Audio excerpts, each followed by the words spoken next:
Hello and welcome to this, the finals of Grand Prix Turin. Just one more match to go, and Robin Dolar on the play, having finished higher in the Swiss. He's got blue-black control. Leon van der Linden, he's on Mardu vehicles, and immediately a Thraben Inspector from Leon and a cycled sensor from Robin Dolar. Off to the races here in our final match of the weekend. At least from Turin, we will of course have Grand Prix Washington DC coverage kicking off right after this tournament completion. So plenty of standard for all of you watching here on twitch.tv/magic. Yeah, and as I mentioned, somewhat unexpected decks in the finals here. The debate was pretty diverse, 7 different archetypes, but no Remina Bread, and blue-black control, more the vehicles, not necessarily the types of decks that were on everyone's radar. Looks like this early start from Robin Dolar features a lot of copies of Sensor. One cycled, one has already stopped a Heart of Kiran, and it looks like there's yet another copy in Robin Dolar's hand, along with a little bit more in the way of counter magic. So it may be that Leon, after having stuck the initial Thraben Inspector, struggles to get too much more on the battlefield. Scrap Heap Scrounger here looks like it may have the nod from Robin Dolar. Yeah, countering that is not going to be great either, because eventually it'll come back, although Leon doesn't have a creature in the graveyard to bring it back yet, and this is a matchup where Robin Dolar, as the name of his deck suggests, is taking the control role. So what Robin is trying to do is to contain any threats that Leon puts out, at least in the early turns. And there, well, Essence Scatter on Scrap Heap Scrounger does work for the time being, giving Robin some breathing room. And once the board is clear and Robin has taken control of the game, Robin can deploy powerful win conditions like the Scarab God and Torrential Gearhulk to turn the corner. Leon, in the meantime, is essentially taking the aggro role of the matchup. He's hoping to win the game before those 5 and 6 mana win conditions come down. Well, he gets another card censored in this take. It is Gideon, ally of Zendikar. Got to feel pretty good to be able to stop a 4-drop with a sensor. Yeah, that is a good exchange for Dolar so far. Dolar has missed his 5th land drop. Not necessarily the end of the world, but he would certainly rather be able to get up to 6 mana where he can threaten basically any card in his deck coming out. Leon takes a turn off to crack a clue. Digging for some action here. If you're in Dolar's seat, you're pretty happy to see Leon crack the clue there, because first of all, it means that Leon doesn't really have all that much in hand right now. And he also had to, let's say, tap 2 mana, which means that Leon doesn't have access to Archangel Avacyn mana at this point. So Robin also doesn't have to worry about that coming down at instant speed. So far things are looking good for the Slovenian player, who is looking to add another Grand Prix trophy to his resume. Now, Robin saw 2 copies of Essence Scatter there on the top of his deck during the scribe. Put one on the top, one on the bottom. I like that. At this point, looking at how Leon has been playing, you can't really expect him to have a lot of creatures in hand. If he had a creature, he probably would have played it. It's possible that Leon had Archangel Avacyn in hand, but no 5th land. But over the course of the next few turns, you're probably not gonna use 2 Essence Scatters. But hey, you're still a control deck, you're not under a lot of pressure. That Thraben Inspector is not gonna close out the game anytime soon. So keeping 1 Essence Scatter just to counter, well, the potential Archangel Avacyn that might still be in hand, or more likely some creatures drawn over the course of the next few turns, that's fine. So I like that split. And we're just hearing that Leon van der Linden was on a Malta 5 in this game. So if it looks like he's running out of cards in hand, it's because he's running out of cards in hand. And passing the turn here. I'm pretty sure that I saw Archangel Avacyn in Leon's hand. The players had exchanged deck lists at the beginning of the match, so Robin will at least be aware of the possibility that it is coming down. But looks like Robin already has Grasp of Darkness at the ready to kill the angel in case she comes down. So looking at a land and a fatal push here, Robin Dolar deciding if he wants to draw them with his Glimmer of Genius or something else. Ultimately, it feels like he can do a little better, finds Disallow and another land. Yeah, I think Robin is just digging for win conditions at this point. I like this play by Leon, playing the Archangel Avacyn while Robin is essentially still tapped out. Even though it has flash, you don't always need to play flash cards at the end of the opponent's turn, especially not when at that point the blue player may have counter magic mana up. At least now the Archangel is on the battlefield, and the blue-black control deck does not have any sorcery speed sweepers apart from flaying tendrils, so you don't have to worry about something like Fumigate. I think the principal cause of worry here if you're Leon van der Linden is the fact that the control player has almost a full grip and plenty of lands available. All of these are basically the dream scenario for any control player. Yes. While Leon has threats on the board and a small life advantage, how long he's going to be able to keep that going is anyone's guess at this point. Yeah, I think the window on this game is closing down soon, and Leon likely also knows it. I mean, Thraben Inspector's done good work. It has attacked for 6 damage so far. That is indeed a lot of work for a 1-drop. Even drew a card. But by itself, Thraben Inspector is not gonna win this game. One thing that the death of Archangel Avacyn does allow is for Scrapheap Scrounger to return. So that one will likely be activated at the end of Robin's turn, so that Leon doesn't walk into flaying tendrils. Although it does mean that Robin could disallow the activation at that point. And one thing that Scrapheap Scrounger does do quite well, regardless of how well it gets back into play on that activation, is it lets you get Archangel Avacyn out of your graveyard, because when you're playing against a deck with the Scarab God, you really don't want to have to worry about your opponent flashing in your own copy of Archangel Avacyn at some point for a very, very substantial problem. Yeah, that's a good point. Now Robin has Flaying Tendrils in hand, so he's just using his life total as a resource. He's still at a double-digit life total. He can take some hits and will likely sweep the board and exiling Scrapheap Scrounger in the process on the next turn. At least he has access to that effect in hand. So Supreme Will here, just so that Robin Dolar can dig a little deeper, using the second ability on it, essentially an impulse. Looking at the top 4, putting 1 in hand, and the rest, well, they'll go away for now. Yeah, at this point, if you're in Robin's seat, you feel like, well, this game is going well. I'm, let's say, in control. What I'm looking for is, well, mostly a win condition. So that's the Scarab God or Torrential Gearhulk. Preferably 2, because it could easily be that Leon is holding a copy of Unlicensed Disintegration to deal with one of them. At the same time, Robin needs to be somewhat careful in that he doesn't allow big threats like an Archangel Avacyn to resolve and leave him potentially without an answer. So just keeping some counter magic mana up at all times is a wise route to take as the control player here.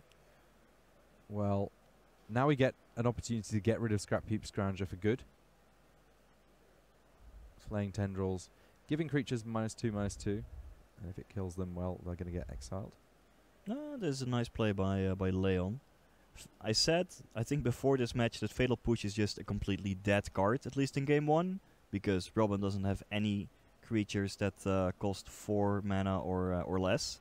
But Fatal Push on your own Scrapheap Scrounger, that at least means that it won't be exiled by the Flaying Tendrils, so could be returned at some point later in the game. And here's another Archangel Avacyn. Lots of mana open for Robin Dolar here, so we'll see what he has to say about that one. I would be very surprised if that Archangel is gonna attack on the next turn. Essence Scatter is the answer that he goes with. That means that he's still able to keep up 3 mana. Yeah, no, Leon has no cards in hand at all anymore.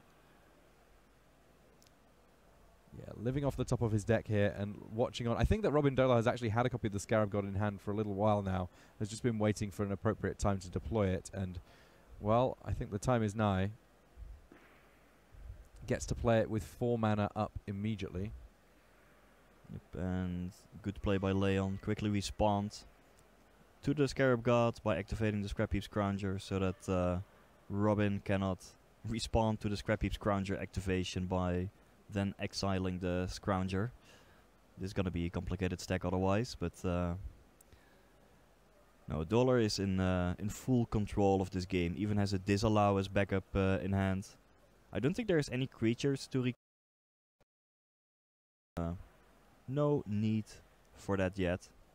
I mean, Maybe Leon plays a creature, it'll get countered or killed, and then Robin can turn it into an eternalized zombie. And if Leon never plays any creatures, well then Robin is probably just gonna take the game with 4 attacks by the Scarab God. yeah, that Scrap Heap Scrounger, not much of a blocker. Not any of a blocker, in fact. And sitting on counter magic always feels nice as a control player, but disallow especially. It's such a versatile piece of counter magic. In addition to countering spells, it can counter activated and triggered abilities as well. And that means that the number of things that can really assault Robin Dolar's life total now comparatively few and far between. Yeah, it's not like Leon has Ramanap Ruins or anything of the sort in his mana base, but even that would have been stopped. I think Robin even drew Torrential Gearhulk, so that will allow him to close the door on this game in short order. Almost enough mana that he can flash in Gearhulk, block, and have the mana to get back the Scrap Heap Scrounger as a zombie. Yeah. Thraben Inspector. That one looks like it might be a good zombie. Yeah. Immediately making a clue and cracking it. Unlicensed Disintegration, the draw there. That's a good one. Though Robin still has Disallow, and I think at this stage in the game he will be inclined to use the counter magic to protect his win conditions. Because he will be able to win the game so quickly. No point in wasting time.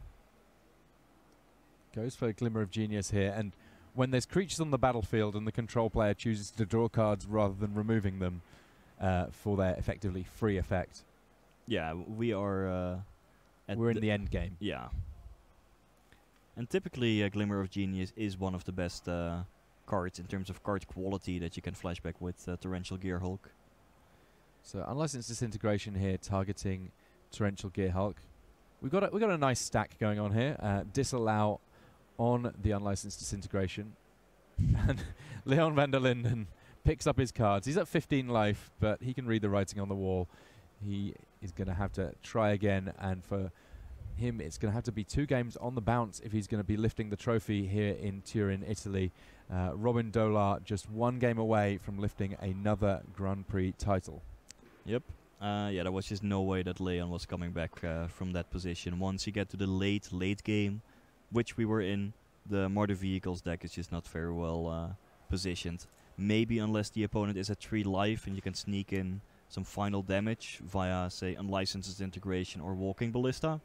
But yeah, that was not gonna happen here. I think that that mulligan at the start of the game definitely hampered Leon's ability to deploy a powerful board presence early enough. Yeah, Robin Dolar had got at some points to cast 4 copies of Glimmer of Genius. His energy got all the way up to 8. Meanwhile, Leon van der Linden started the game having 2 fewer cards in hand. Yeah, it's not exactly fair. But sideboard may change things. I think Leon can improve his deck by cutting low impact or potentially worthless cards like Fatal Push and Walking Ballista. He may also want to shave, let's say, 1 or 2 Ether Sphere Harvesters, because a high toughness lifelink creature is not exactly where you want to be against a control deck. Good cards that he has in his sideboard are Planeswalkers. Gideon, ally of Zendikar. He called it the best card in Standard, and he felt it would get even better after sideboard, because then games tend to slow down a little bit. He'll surely be bringing that one in, along with Chandra, Torch of Defiance. And he also has access to some other black options like Doomfall and Painful Truths for this matchup if he so desires. On the other side of things for Robin Dolar, it feels to me like his deck wasn't in terrible shape for game one. I'm interested to see how much you think that it's likely to change after sideboarding. Yeah, I don't think he's gonna change all that much. In his sideboard he has 3 Kalitas Traitor of Geth. That is potentially a very powerful card. One that when I'm playing Mardu vehicles I'm always afraid of facing. On the other hand, I would expect Leon to keep in all of his unlicensed integrations, and he is also adding Chandra, Torch of Defiance, so Leon does have a bunch of answers to Kalitas. Leon could also keep 1 copy of Cut Ribbons. He has a singleton in his main deck just to have some answers for Kalitas. And if you know that your opponent is going to keep in lots of creature removal spells, then boarding in creatures like Kalitas may not be the best course of action. One or two interesting options that I could imagine Robin bringing in are To the Slaughter and Never to Return, just because they are able to deal with planeswalkers, and it is quite typical for Mardu vehicles decks to bring in additional planeswalkers after sideboard. That's also what Leon has, so I could see some of those coming in for Robin. Robin also has Gifted Eaterborn, Liliana, the Lost Hope. They are playable, I guess, though not necessarily super exciting. And a bunch of blue counter magic that I imagine is mostly for other matchups like other control decks or ramp decks. Now, something that you will see here, both players have deck lists out in front of them. Those are the deck lists of their opponent.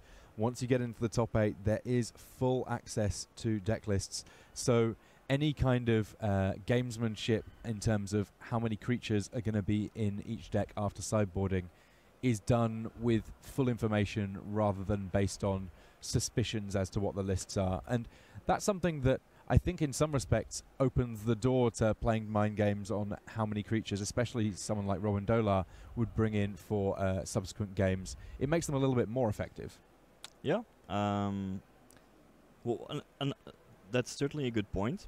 Another factor that the players may have to keep in mind is that Leon is going to be on the play for the next game. At least I assume he's going to choose that.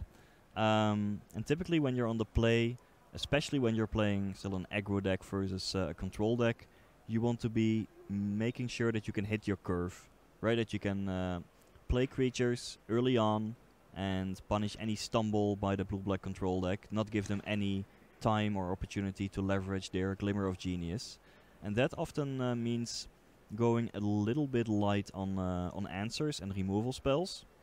So this might mean that Kalitas, as well as perhaps Gifted Eaterborn, might be well positioned to be put into Robin's deck. Robin also has to lower his curve a little bit, I think, because if he just keeps the same mana curve that he had in game 1, his deck might just be a little too slow. He might just have to cut some of the slower, more expensive or card drawing spells in order to make sure that he doesn't get overrun by a fast Mardu draw. Lovely stuff. It looks like each player has finalized their sideboarding. Robin Dolar just finishing up his shuffling here, making sure that he's actually got 60 cards in his deck after sideboarding. Of course, an important piece of the process. It would be unfortunate to pick up game losses for presenting illegal decks once you get to the final of a Grand Prix. I did hear that Simon Nielsen actually came into this top 8 with 1 game loss from a deck reg error. Unfortunate. Yeah, I think he registered 2 copies of Chandra in his sideboard without specifying whether that's Torch of Defiance or Chandra Flamecaller. Not a smart thing to do. Still, Simon made it to the top 8 nevertheless, so that's a nice performance for him, and just a bit of a stupid mistake to take a game loss for. But we live, we learn. Yeah, basically. And we share this information so that hopefully you guys can learn without having to live through it. All right, so opening hands being drawn here between Robin Dolar and Leon van der Linden. Let's see what we've got here in what might be the final game of the final match of the finals of Grand Prix Turin. We'll see soon enough. Even though Robin Dolar is undeniably the more experienced player, in this finals matchup, right? With so many Grand Prix top 8s to his name. Leon van der Linden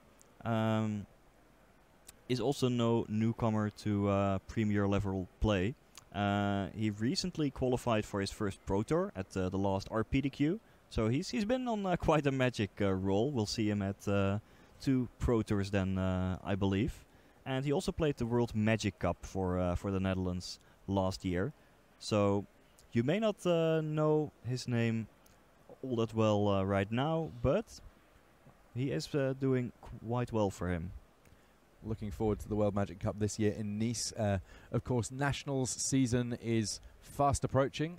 We have various members of the coverage team either covering or playing in their assorted Nationals. I'll be helping cover English Nationals, which is happening relatively soon. We've got Japanese Nationals first, and of course, the cherry on the cake, US Nationals will be covered later in the month.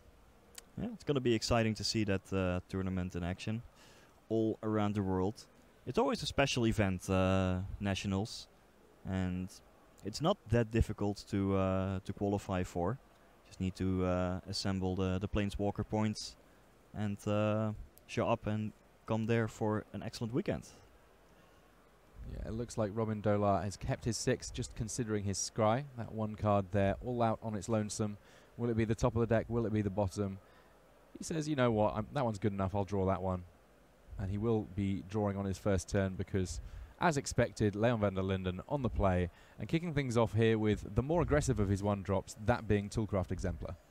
Yep, and this is the, well, potentially the perfect turn 1 play if he can follow it up with Heart of Kiran or Scrapheap Scrounger. That would be the dream start. It's just a copy of a Thraben Inspector, but that does create an artifact. Yeah, so good enough. And actually, oh wow, the 1-drop followed by 1-drop, 1-drop, in some respects, might be an even better start than 1-drop, 2-drop for this vehicles list. It actually is. This puts Robin under a lot of pressure. And now Robin does have 2 Flaying Tendrils in his 75. That would be the perfect answer to this board. But if he does not have a copy of the Sweeper, then Dolar is going to fall down to a low life total very rapidly. Well, I mean, he's going to 10 just off this attack. Yeah. This is how Leon van der Linden drew it up when he wanted to get a quick win with Mardu vehicles. The energy going on the energy bit, not on the clue token. Though there was one clue there, so that's accurate. Now we have our first actual factual vehicle of the game, that being Aethersphere Harvester. Now, is there a Flaying Tendrils? It's going to have to be pretty well on time. Choked Estuary revealing a swamp. There is Tendrils. All right, we have a game on our hands here. Robin Dolar playing on hard mode, starting on 10 life, but he's managed to deal with the opening barrage of attacks from Leon van der Linden. Let's see where the follow-up lies. I think I saw a copy of Pia Nalar in hand for Leon van der Linden.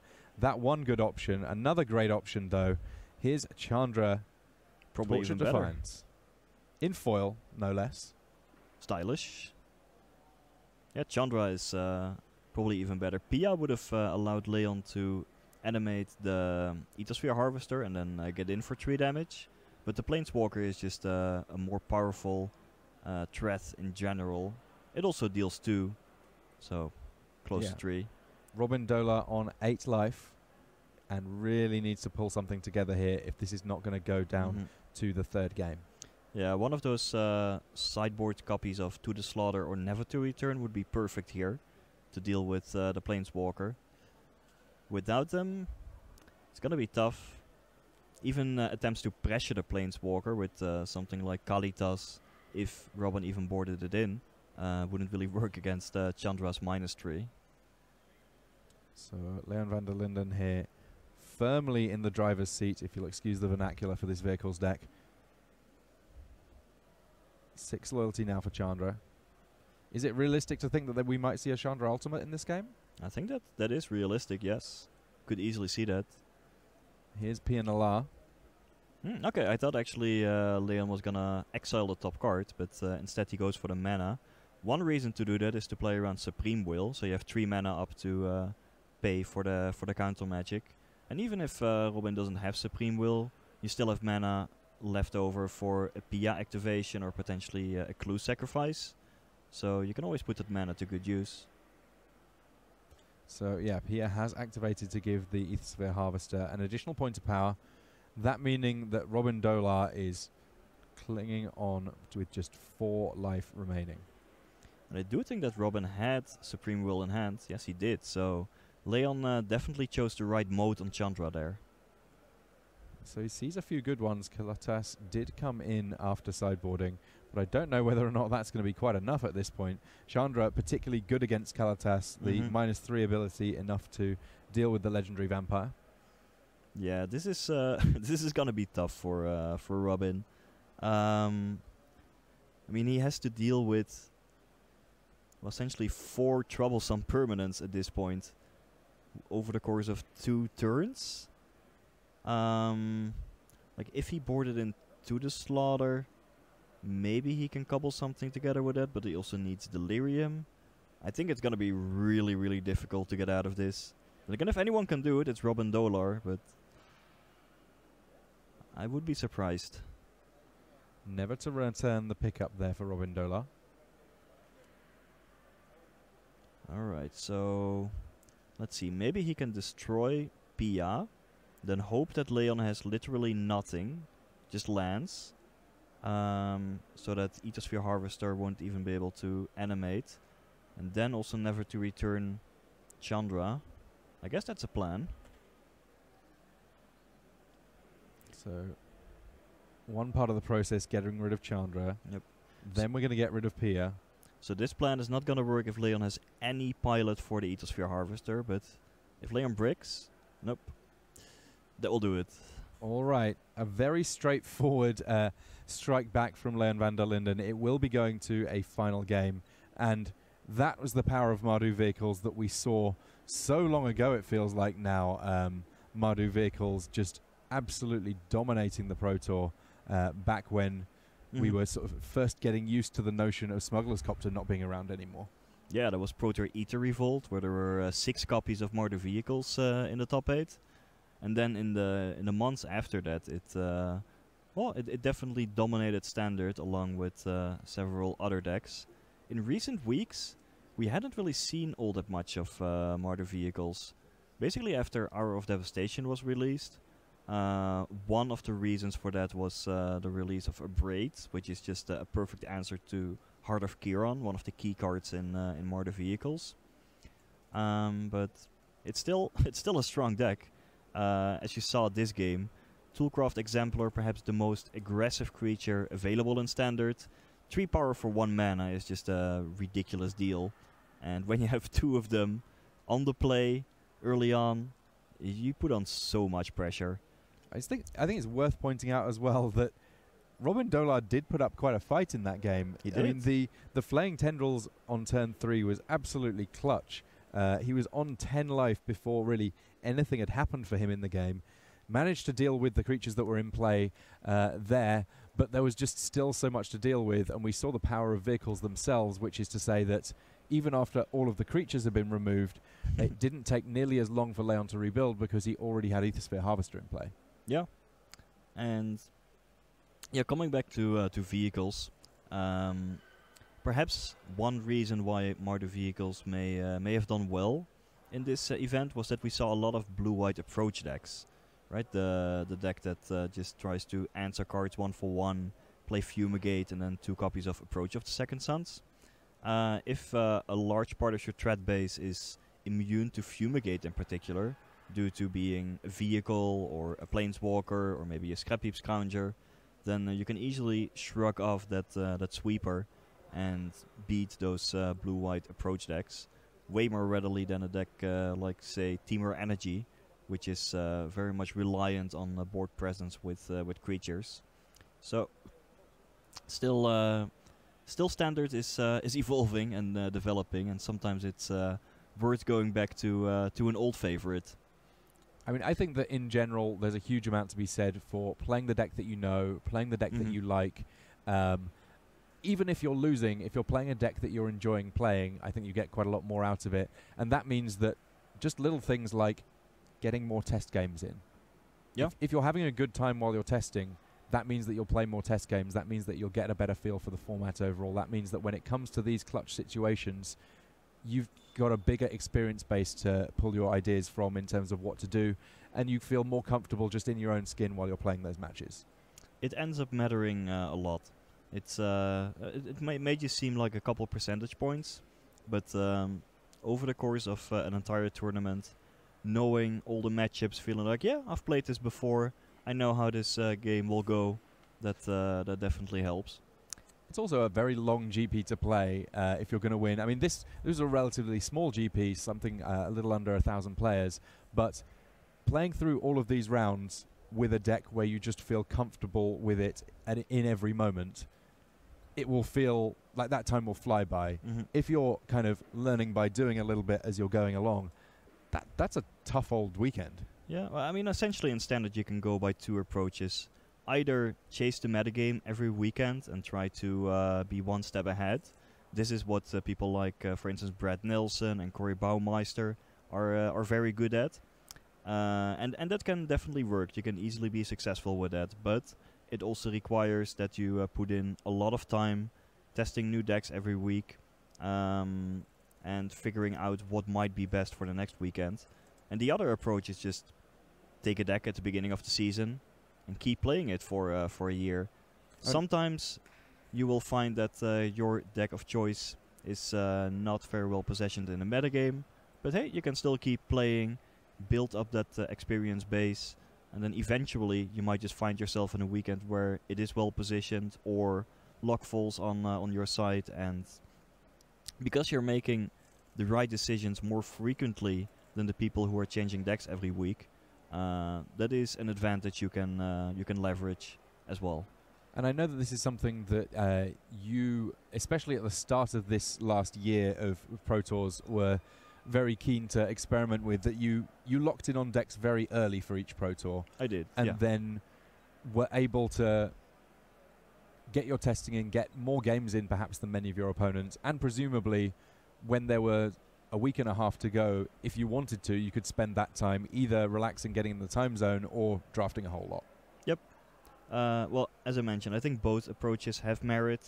But if you know a certain play style suits you, then you might as well pick a deck and stick with that.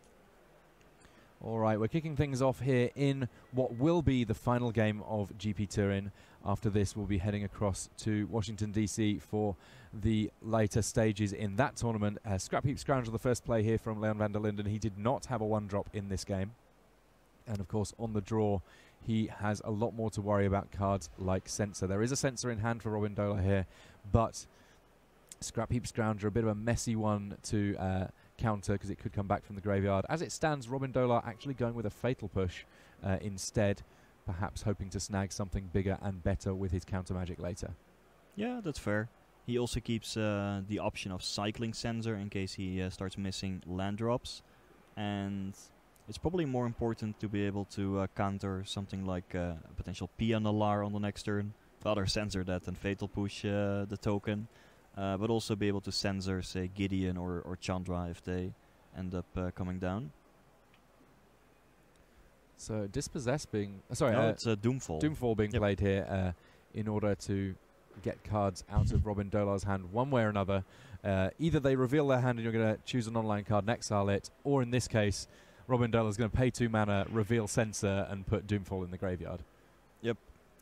That definitely seems better than giving Leon a choice. The Doomfalls were just boarded in, and I expect instead of stuff like the Fatal Push or the Walking Ballista that are relatively low impact in this matchup. It's not the most aggressive card, Doomfall, but well, just trades 1 for 1. And at this point, it's a bit of a game of attrition. Leon is just gonna be trying to stick a threat every turn.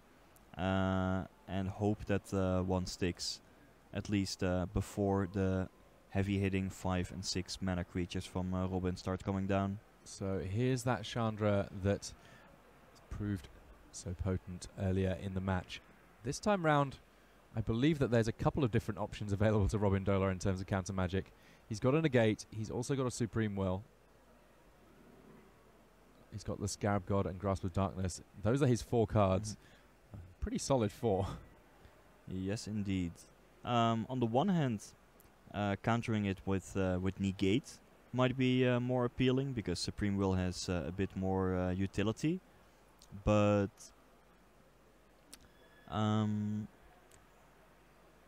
I guess keeping negate in hand also has value because then you can play it on a turn where you only have 2 mana up, and as the game progresses, the counter magic effect of Supreme Will also diminishes because Leon may just keep playing lands and then pay for the mana. Painful Truths here for 2.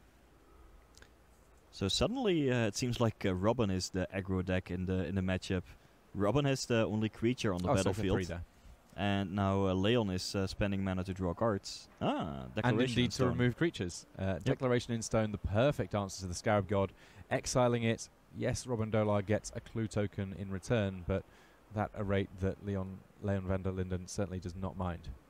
Yeah, that might be the type of card that's also worth boarding in when you're gonna be on the draw as the Mardu Vehicles player, and you feel like, well, I may not be able to win just by pure aggro beatdown. I may just need a couple more answers for all these powerful creatures that Robin has. And well, if Leon did not have that Declaration in Stone, he probably would have just lost to that Scarab God. So good sideboarding on him there. Suddenly Robin Dolar is the one playing more creatures. Gifted Aetherborn coming down for him. The 2/3 Death Touch lifelink Aetherborn Vampire. Yeah, this matchup of blue-black aggro versus Mardu control, in a way. Heart of Kiran there coming from Leon van der Linden. No creatures to crew it just yet. Aethersphere Harvester, the follow-up, so we could see some crewing up the chain. Crew cost 3 on Heart of Kiran, a little bit easier for the Aethersphere Harvester. Yeah, so none of these cards really do anything yet. Though it is worth pointing out that there's a Scrap Heap Scrounger still in Leon's graveyard, so if Leon plays a creature on the next turn, even if Robin counters or kills it, then Scrap Heap Scrounger can come back. So it's quite likely that there will be a pilot for at least one of those vehicles on the next turn, assuming that Leon has at least one creature in hand, which seems reasonable.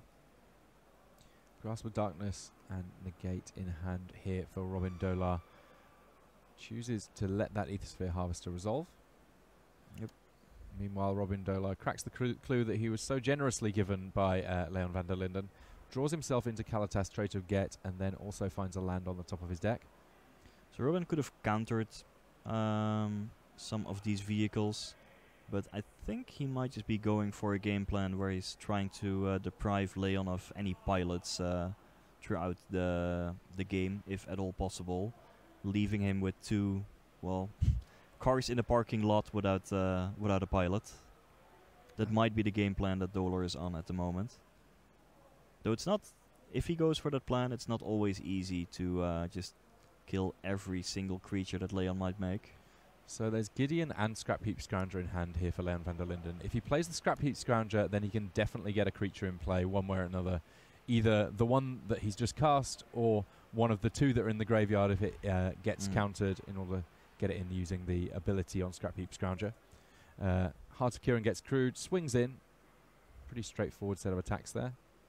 Yeah, Gideon would almost surely have just been countered.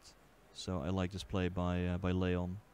Also in general, when you're playing against a blue control deck like this, and they have so much mana up, so many cards in hand, it's typically best to not play your very best threat that's just gonna get countered. Instead, deploy something less threatening, which, well, if it doesn't get countered, fine, you have something. If it does get countered, good, then they don't have to counter spell for your bigger threat. Now this Gifted Aetherborn's lifelink here really taking the edge of what Leon van der Linden can do with his vehicles in the mid-game as we are here now. 6 mana available means that Robin Dolar can do something like cast Kalatas, Traitor of Get, and still have mana up for a negate, which may be tempting. He's also drawn into a Censor now, so if it works out that Leon wants to go wide and play a few spells in one turn, he could get punished for that. Yeah, this is shaping up to be an interesting game. Lots of back and forth. And it's not clear who holds the advantage at this point yet. A sensor is not gonna do all that much probably. So I also wouldn't be surprised to see a cycle here. Maybe not this turn, but could be the turn after. There is an Archangel Avacyn in hand though for Leon van der Linden. If that could get snagged with a sensor, Robin Dolar I'm sure would be very pleased with that outcome. That would be a good exchange indeed. Though I guess with Grasp of Darkness, he's got a little bit of insurance against that one, no matter which way things go. No. And the problem with playing Kalitas, even with negate mana up, is that Leon does have 3 mana, which does signal Unlicensed Integration. And if you're in Dolar's position and you expect that Leon has Unlicensed in hand, you may not want to give him an option to spend that 3 untapped mana while he had it. But looks like there is no Unlicensed Integration, so that is relatively good news for Robin Dolar fans. Right now, Robin Dolar is playing Vampire Tribal. Something that will probably get a little bit better with Ixalan, even if Kalitas is not a part of that equation. No, but Gifted Eaterborn is still gonna be around. I believe Yahenni is another vampire that is going to be legal after the rotation. I'll surely be trying to build some kind of Vampire Tribal deck after the full contents of Ixalan are released. I think that Vampire Tribal is 3rd on my list to build after Dinosaurs and Pirates, but it's on the list. It's made the list. It will be coming in. It's just a matter of where it sits in the queue. Here comes Gideon. That's enough for a negate from Robin Dolar. Tapping out, so if there's more from Leon, he can deploy it now, but I'm not sure that there is at this point. Yeah, and also that decision many turns ago to counter something with Supreme Will rather than with Negate has worked out perfectly for Robin Dolar, just because he was able to set up the Kalitas plus Negate in 1 turn, which otherwise he wouldn't have been able to do. This man can just look into the future many turns in advance and see the plays that he has to make today. Another land the draw there for the turn for Robin Dolar.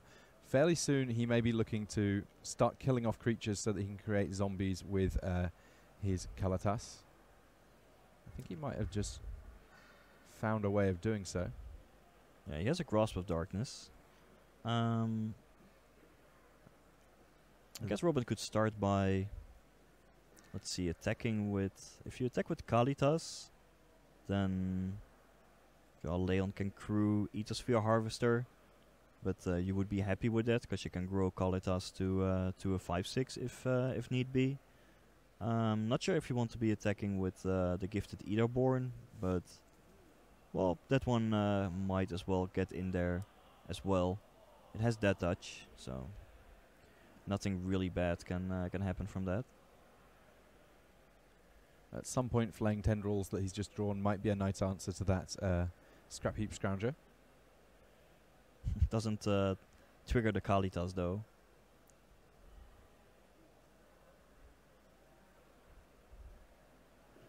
Alright, looks like everyone wants a piece of Leon van der Linden right now.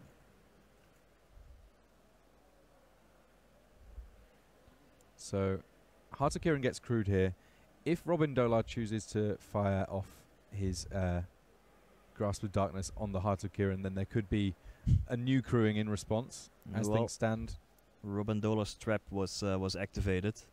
Leon was hoping, I think, that Robin had basically nothing, and that this attack was a semi-bluff. As it turned out, it was not. Leon's hope that the 4/4 Heart of Kirin would take down the 3/4 Kalitas did not come true, and instead he was on the receiving end of a 2-for-1 exchange and is now facing a humongous 5/6 lifelinker, and still no Unlicensed Integration or other removal spell to deal with it. Yeah, if Robin Dolar is the beatdown right now, Leon van der Linden not doing very well at being the control. Nope. Robin just wants to take on all of the roles for himself.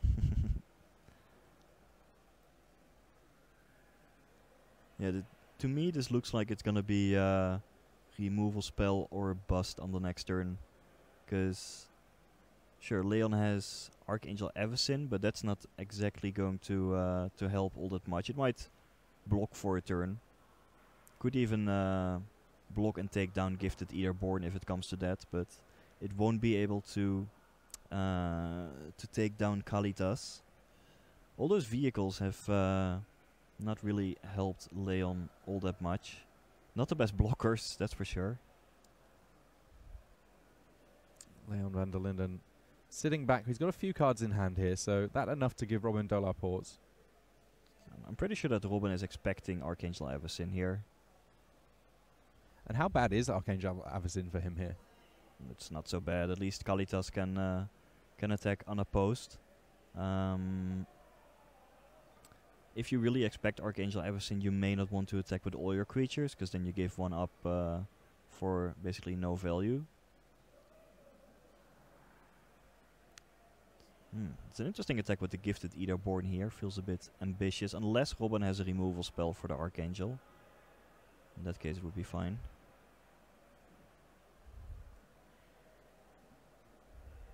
Robin just rereading the powerful mythic. Okay, so there is the Grasp of Darkness. So he's probably letting the indestructibility resolve, and then afterwards playing the Grasp, so that Leon does not have the option to crew up the Aethersphere Harvester while the indestructibility is still on the stack.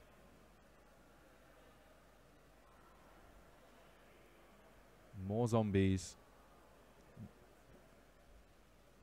At least there's a block.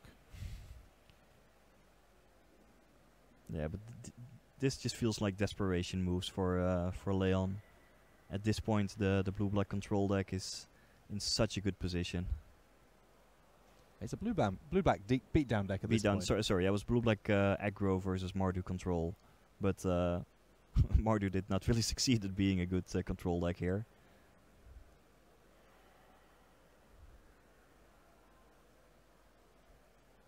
Robin Dolar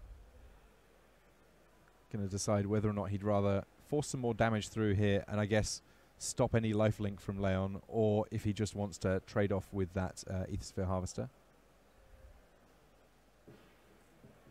I think he's also figuring out what might happen, how he could still lose this game, and an unlicensed integration off the top targeting Kalitas might be a little bit of an issue. So you may not want to go all in and sacrifice all those zombies. Rather have some zombies left over in case there is a removal spell for Kalitas on the next turn.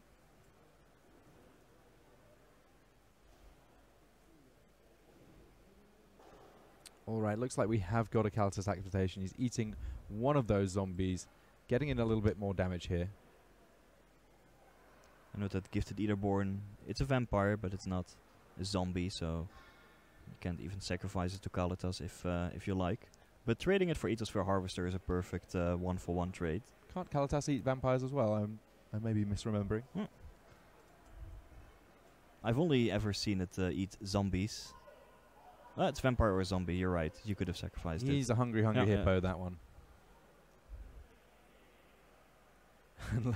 Leon van der Linden looking on here as Robin Dolar's at 36 life with the only creatures on the board. He's still got a card in hand. He's got fewer cards in hand than Leon has, but on every other metric, Robin is way ahead here. So is there going to be an unlicensed integration for the Kalitas? That is what Leon needs to honestly stand some chance in this game. Draws another card. Extends the hand. We have our champion, Robin Dolar, blue-black control, taking things down here in Turin. And wow, we saw so many different angles of attack in that final. Yeah. In game one, it looked like it was all about the control.